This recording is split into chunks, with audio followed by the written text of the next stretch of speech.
The Knights Templar, or Templars as they are commonly known, they are one of history's most mysterious societies, and their story is not only part of history, it is a never-ending story that is still being traced today. They took Europe by storm. They used the sword, money, and religion to influence states, nobility, and common people. They were at the forefront of the Crusades. Some believe that they still exist today, continuing their mind-boggling world with mysterious rituals, and we continue to look for their traces in every evil we encounter.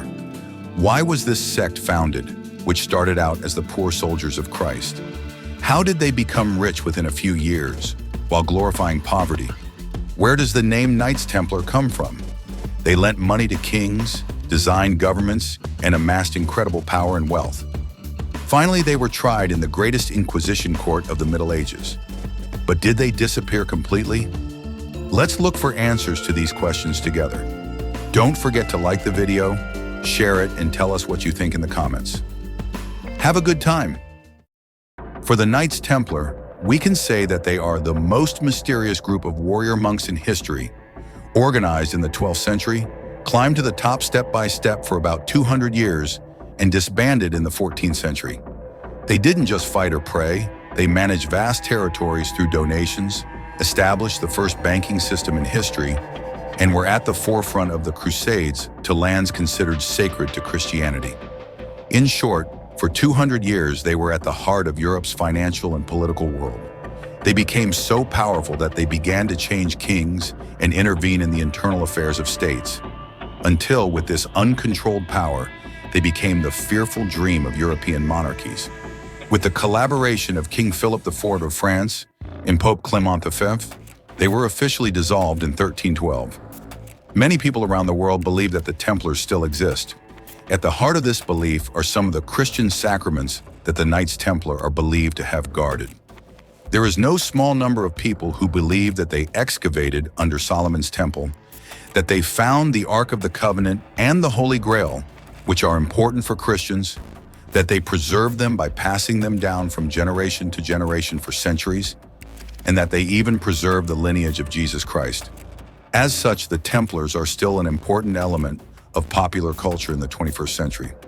Even though there are many books written about them, many movies made about them, and popular computer games and fiction, they all have a common enemy: the Vatican. Jerusalem, which has not been shared for centuries, the holy spot of all the Abrahamic religions.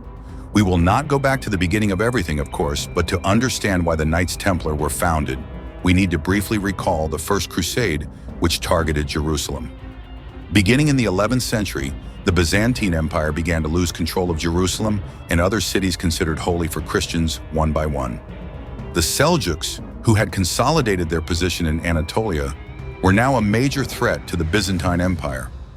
Emperor Alexios asked for help from Europe to expel the Seljuks not only from Jerusalem, but from all of Anatolia. In 1095, Pope Urban VI's appeal at a council in Clermont, France, was a manifestation of Alexios' request. The sword of Christians was the Byzantine Emperor Alexios' last chance to defend his crown. The Church of the Holy Sepulchre. In the Christian faith, it is built on the hill where Jesus Christ was crucified, and it is believed that the body of Jesus Christ is buried here and will be resurrected.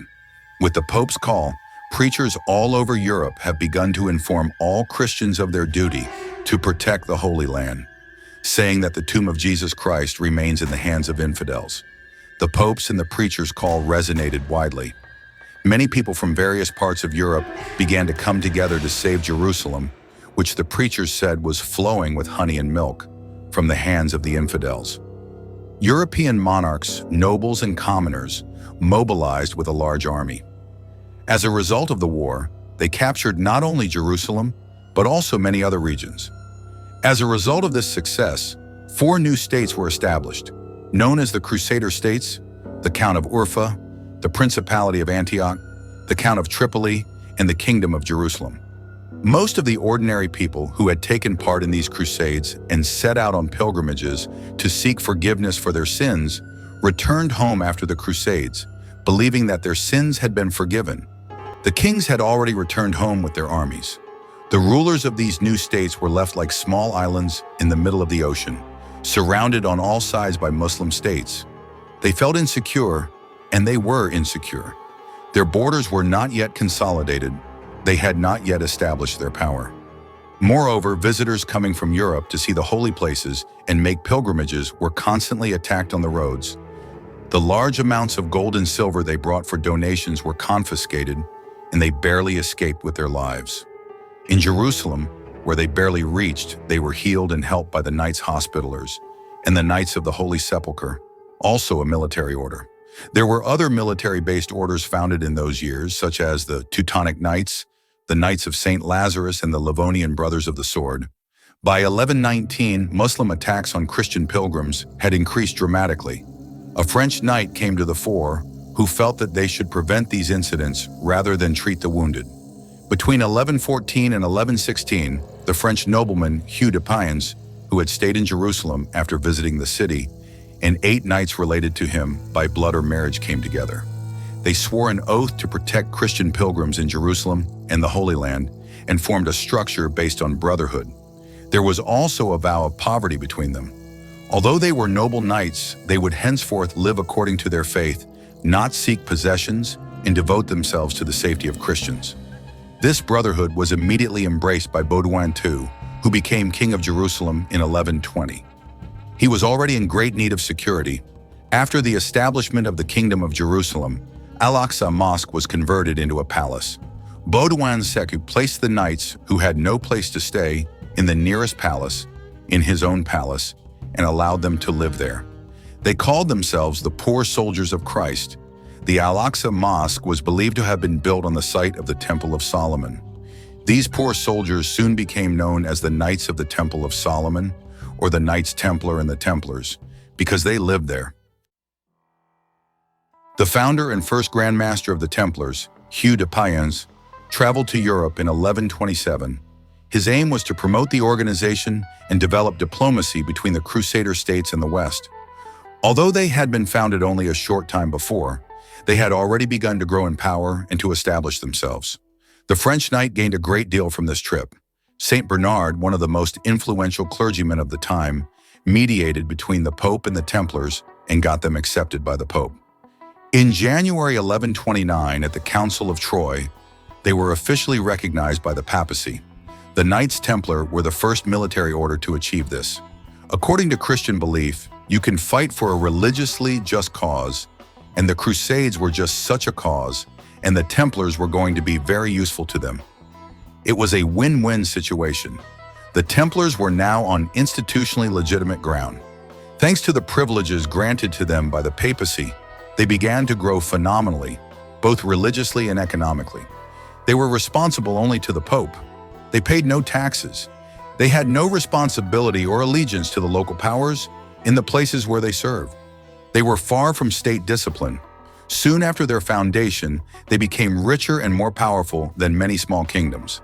They had a rich network in Europe, in temple houses built in important centers. They began to wear the iconic white robes with the red cross, symbolizing the sacrifice of Jesus Christ and their desire for martyrdom. The first major battle they fought in was the Second Crusade in 1147. They were now the elite soldiers of the Crusaders. Throughout all the Crusades, they fought in front of or behind the great Crusader armies and carried out many of what we might call special operations. In times of peace, they were involved in the safe transportation of pilgrims to the Holy Land. For this purpose, they built temple houses in many parts of Europe and had a large fleet of ships. They even set up a structure very similar to the financial structure we call the total banking system today. Christian pilgrims traveling with large sums of money in their hands would give their money to the knight in charge of the temple houses before they started their journey, and he would give them a document in return. When they arrived in Jerusalem or other kingdoms, they would show this document and receive their money from the temple house there. Of course, both temple houses charged a commission on this money. In this way, people's money arrived safely, and the Templars became more and more powerful. Founded as the Poor Soldiers of Christ, the order soon became very rich with financial services and donations and became the rich children of Christianity. Knights who wanted to join the organization had to donate all their possessions. The Templars began to manage the vast lands donated to them. They began to lend money to lords, dukes, kings, and queens. If their debts were not repaid on time, they intervened in the internal dynamics of countries and seized state revenues. The lifespan of the Knights Templar was almost the same as that of the Crusades. King Philip IV, who wanted to consolidate his throne in France and aspired to become the greatest king in Europe, passed many laws during his reign that people were not used to. The most important one was that the church, which had never paid taxes until then, now had to pay taxes, because the treasury of France was not big enough to fulfill the king's ambitions. Of course, the Vatican objected to this. So after the death of Pope Bonifacius VIII, Philip made Clement V Pope, who would obey him unconditionally. This obedience was such that Pope Clement lived in France, not in the Vatican. Once the church's tax issue was settled, Philip turned his attention to the Templars. Moreover, the French treasury owed the Templars a great deal of money. Saladin Ayyubi thought he could destroy the Knights Templars by killing them, but they returned in large numbers. King Philip IV of France had figured out how to really destroy them. The Knights Templar were the most popular organization of their time. If he could destroy their popularity by discrediting them, he would have paved the way for their total destruction. And so he did. He destroyed their piety, their belligerence, every single reason why people gave them everything they had. Then he hunted them down one by one with a huge wave of accusations. They argued both that the Knights Templars as individuals had committed great crimes, and that as an institution, they had committed terrible crimes against the Christian faith in the church and were irredeemably corrupt. These crimes ranged from the failure of the Crusades and the fall of the Crusader states one by one, to the Muslims, to the Templars being too close to Muslims, to heresy, homosexual intercourse, forcing knight candidates to spit on the cross during initiation into the Brotherhood, to idol worship, all of which the public would never forgive. King Philip publicized all these accusations, so he made people hate the Templars. And on October 13, 1311, he ordered the arrest of all Templars in the country. Perhaps Philip believed all these accusations against the Knights Templar. Perhaps he had a desire to get rid of his debts to them or to obtain their unlimited wealth. In the end, the Inquisition succeeded in extracting confessions of guilt from many Templars, including Jacques de Molay, the last Grand Master of the Knights Templars. Although they later retracted their confessions under great torture, the word was already out. With the confessions publicized, the Pope ordered the arrest of all Templars in Europe and the confiscation of all their assets. Many Templars across Europe then went to confession, asked the Church to forgive them, and cut all ties with the order. Countries outside France allowed most knights to escape. In 1310, after a trial in Paris, 54 imprisoned Templars, including de Molay, were burned at the stake. On April 3, 1312, the Pope announced that the Knights Templars were officially destroyed and all their assets were transferred to the pro-monarchy Knights Hospitallers. The claims that the knights who fled or gave up their cause have survived to the present day with a secret structure for centuries, that they were involved in the discovery of America and other geographical discoveries, and that they continue their existence with organizations such as Illuminati or Freemasonry, are issues that are constantly discussed all over the world. Historians and sociologists have no evidence against all these allegations, and in my opinion, if they were really a secret organization, they would remain secret. I don't think it would be an organization with centuries of experience that everyone has an opinion about and claims to have solved its secrets. What do you think about this?